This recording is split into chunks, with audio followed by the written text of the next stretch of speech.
تۆڵەکردنەوە لە سیاسەتی نێودەوڵەتیدا مانای چییە؟ ئێران بە دوای چیەوەیە و چ جۆر تۆڵەیەک دەکاتەوە؟ لەم شیکاریەدا بە وردی باسیە هۆکارانە دەکەین کە ئێران ناچار دەکات تۆڵە بکاتەوە.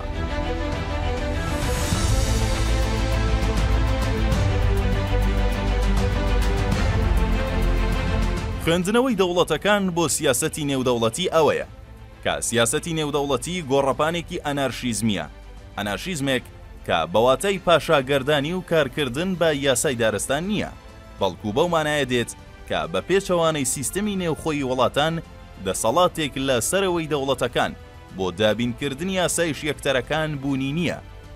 بۆیە دەوڵەتەکان ناچارن بۆ پاراستنی خۆیان زیاتر لە هەموو شتێک پشت بە تواناکانی خۆیان ببەستن. بەما دەوترێت خۆ یارمەتی کە گرنگترین استراتیژیە بۆ دابینکردنی ئاسایش. وتمان گرنگترین نەک تاکە استراتیژی، چونکە چەندین استراتیژی دیکەش هەن وەک هاوپەیمانێتی لەگەڵ باقی یەکتەرەکان، بەڵام هیچیان هێندەی خۆ یارمەتی بۆ پشت پێبەستن ناشێن. مادام هیچ دەسەڵاتێک لە سەرەوەی دەوڵەتەکان نییە کە پارێزەر یاسایش و ئەمنیەتیان بێت و دادپەروەری جێبەجێ بکات و ئەکتەرەکان لە کاتی تنگانەدا پەنای بۆ ببەن، زۆرینەی دەوڵەتەکان تۆڵەستاندنەوە بە شێوازێکی گونجاوی خۆپارێزی و جێبەجێکردنی دادپەروەری دەزانن. هەڵبەت تۆڵەکردنەوە بۆ چاوترسێنکردنیش باشە. دەوڵەتێک کە بیسەلمێنێت توانای تۆڵەسەندنەوەی هەیە، ئەوە لەسەر بڕیاری باقی یەکتەرەکان کاریگەری دادەنێت و لە دەست پێشخەری بۆ گورزوەشاندن پاشگە زیان دەکاتەوە. بەم هۆکارانە لە سیاسەتی نێودەوڵەتیدا بایەخێکی زۆر با تۆڵەسەندنەوە دەدرێت. پرسیارەکە ئەوەیە: ئایا کۆماری ئیسلامی ئێران تۆڵەی کوژرانی ئیسماعیل هەنیە دەکاتەوە؟ کۆماری ئیسلامی ئەگەر تۆڵە نەکاتەوە نائاساییە. هۆکار زۆرن کە ڕژێمی ئێران ناچار بە تۆڵەساندنەوە دەکەن. لێرەدا زۆر بە کورتی تەنیا ئاماژە بە 4 هۆکار دەکەین. یەکەم، لەبەر لە دەستنەدانی متمانەی هاوپەیمانان و گروپە میلیشیاکان. دەزانین کە بۆ پێکێنانی هاوپەیمانێتیەکان متمانەکردن یەکێک لەو توخمەسەرەکیانەیە کە ڕۆڵێکی یەکجار زۆر دەگێڕێت. بەتایبەت بەهێزترین ئەکتەرەکانی نێو هاوپەیمانێتیەکان ناچارن هاوپەیمانە بچووکترەکانیان لەوە دڵنیا بکەنەوە کە لە کاتی تنگانەدا بەدەمیانەوە دەچن.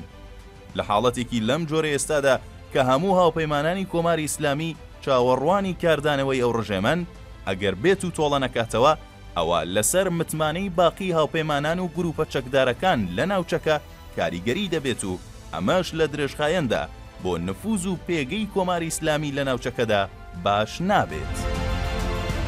دووهەم، ئابڕووکڕینەوە و پاراستنی پرستیژ. پێگە و پرستیژ ڕۆڵێکی بەرچاو لە سیاسەتدا دەگێڕێت. ڕەنگە بەڕواڵەت وا دەرکەوێ کە دەوڵەتەکان گرنگی پێناتن، بەڵام لە ڕاستیدا هەندێک جار پاراستنی پرستیژ هێندەی سەرچاوەکانی وزە و پرسی خاک بەستێنی شەڕ فەراهەم دەکات.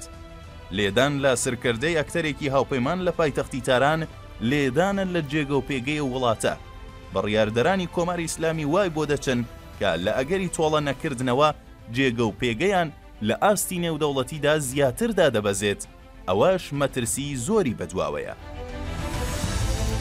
سێهەم، سەلماندنی کارامەیی استراتیژی چاوترسێنکردن. کۆماری ئیسلامی و ئیسرائیل لە ماوەی ساڵانی ڕابردوودا سیاسەتی بەرپەرشدانەوە یان چاوترسێنکردنیان بەرانبەر یەکتر گرتووەتە بەر.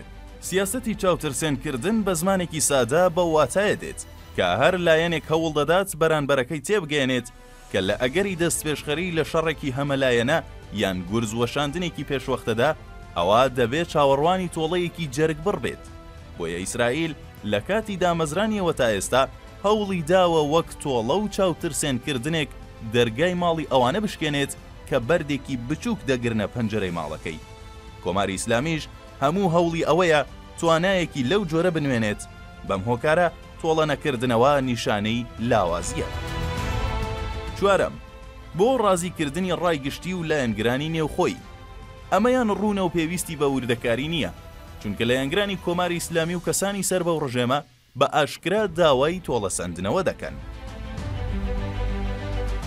ئێران چ جۆر تۆڵەیەک دەکاتەوە؟ بە هۆکاری نێوخۆیی و دەرەکی و کێشەکانی کۆماری ئیسلامی لە هەردوو ئاسدا کە لەم کورتەیەدا جێی باسنین، ئەو ڕژێمە خوازیاری شەڕێکی هەمەلایەنە نییە، بۆیە چاوەڕوان دەکرێت دەست بۆ بژاردەیەک ببات کە وێڕای ئەوەی هاوپەیمانانی دەرەکی و لایەنگرانی نێوخۆیی ڕازی بکات و کارامەیی سیاسەتی بەرپەرشدانەوە بسەلمێنێت. بەڵام ئەوەندەش نەبێت کە ئیسرائیل ناچار بە وەڵامێکی تونتر بکاتەوە و بە تایبەت ئەمریکاش ناچار بکات ڕاستەوخۆ بێتە نێو ململانێکەوە، ئەگەرنا دەبێ پێشبینی شەڕی مان و نەمانی دەسەڵاتەکەی بکات.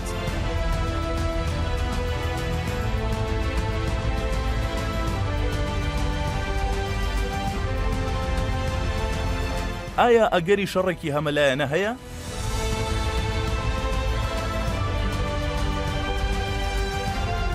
تۆڵەسەندنەوە بە واتای بڕیاردان بۆ شەڕی هەمەلایەنە نایەت، بەڵام دەتوانێت دەرگاکان بە ڕووی شەڕێکی نەخوازراویشدا بکاتەوە.